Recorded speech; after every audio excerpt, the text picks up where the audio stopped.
കണ്ടിട്ട് എനിക്കിപ്പോൾ ഒന്നും എടുക്കാൻ പറ്റാറില്ല. കാരണം ഞാൻ തറവാട്ടിലാണല്ലോ, അപ്പോൾ എനിക്ക് അങ്ങനെ വീഡിയോസോ കാര്യങ്ങളൊന്നും എടുക്കാൻ പറ്റാറില്ല. എന്തായാലും ഇന്നത്തെ നമ്മൾ ഡേ മൈ ലൈഫ് എടുക്കാന്ന് വിചാരിച്ചു. ഇത് ഞങ്ങളുടെ തറവാടിന്റെ ഒരു മഹിമയാണ്. 5:30 ആകുമ്പോഴേക്കും എഴുന്നേക്കണം കേട്ടോ. കാരണം ഞങ്ങൾക്ക് ഇവിടെ ചടങ്ങ് തീരുന്ന ഒരു 10 ദിവസം കഴിഞ്ഞിട്ട് എന്നും രാവിലെ ബലി ഇടും. മരിച്ച വീട്ടിൽ വന്ന് ഒരുമാതിരി പോക്കൃതം കാണിക്കരുതട്ടാ. നമ്മൾ ബലി ഇട്ട് വന്നാൽ വേഗം പോയിട്ട് കുളിച്ച് സെറ്റായിട്ട് വന്നിരിക്കും കേട്ടോ. പിന്നെ ഒരു മനുഷ്യനായ കുറച്ചൊക്കെ ഔചിത്യം വേണം. എനിക്കുള്ള ബ്രേക്ക്ഫാസ്റ്റ് വന്നു. അപ്പോൾ ഇന്ന് പുട്ടും കടലാട്ടോ. എനിക്കാണെങ്കിൽ പുട്ടും കടലും തീരെ ഇഷ്ടമില്ലാത്ത ഒരാളാണ്. നടക്കട്ടെ ജീവിത ലക്ഷ്യം നടക്കട്ടെ. ഞാൻ പിന്നെ അച്ചാറും പുട്ടും പപ്പടം കൂട്ടിയിട്ട് കഴിച്ചു. നല്ല ടേസ്റ്റ് ഒക്കെ ഉണ്ടായിരുന്നു കേട്ടോ. അത് ഷൂട്ട് ചെയ്ത് യൂട്യൂബിലിട്ട 1 മില്യൺ വ്യൂവേഴ്സ് കിട്ടും. എനിക്ക് ഫുഡ് വന്നിട്ട് അവിടെ ബാക്കി എല്ലാവരും ഫുഡ് കഴിക്കുള്ളൂ കേട്ടോ. അങ്ങനെയാണ് ഗണപതിക്ക് കൊടുത്തിട്ടുണ്ടല്ലോ തുടങ്ങാൻ, തടസ്സങ്ങളില്ലാണ്ട് പോണല്ലോ. പിന്നെ എല്ലാവരും തന്നെ പോയപ്പോൾ ഞാൻ കുറച്ചു നേരം കിടന്ന് ഉറങ്ങിയിട്ട്. നമ്മൾ രാവിലെ നേരത്തെ എഴുന്നേക്കുന്നതുകൊണ്ട്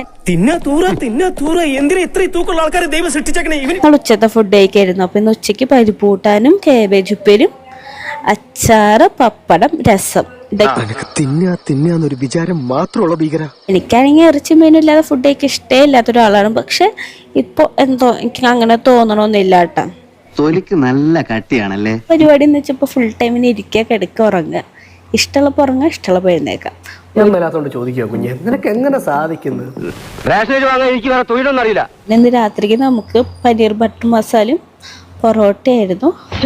എനിക്ക് മനസ്സിലായി. ആർത്തി മൂത്ത് പ്രാന്തായതാ. ഞാൻ വെച്ചിട്ടും കൂടി ഫുഡ് കഴിക്കായിരുന്നു. ബാക്കി എല്ലാവരും സിറ്റ് ഔട്ടിൽ ഇരുന്നിട്ടാണ് ഫുഡ് കഴിക്കണം. ഞാൻ വലിയ തറവാട്ടുകാരാ, എന്ത് കാര്യം. അപ്പൊ ഇന്നത്തെ എന്റെ പരിപാടികളും കാര്യങ്ങളൊക്കെ ഇത്രയ്ക്ക് തന്നെ ഉള്ളോട്ടെ. ഇതിനും കൂടുതൽ വീഡിയോ എന്നോട് എടുക്കാൻ പറ്റില്ല. അച്ഛൻ പറഞ്ഞു ഇതിലും ഭേദം കട്ടപ്പാറയായി കക്കാൻ ഇറങ്ങുന്നതാണെന്ന്. Best family. ഞാൻ എന്റെ അമ്മച്ചിയുടെ ഫോണിലൊരു സെൽഫി എടുത്തോട്ടെ. എന്റെ അമ്മച്ചി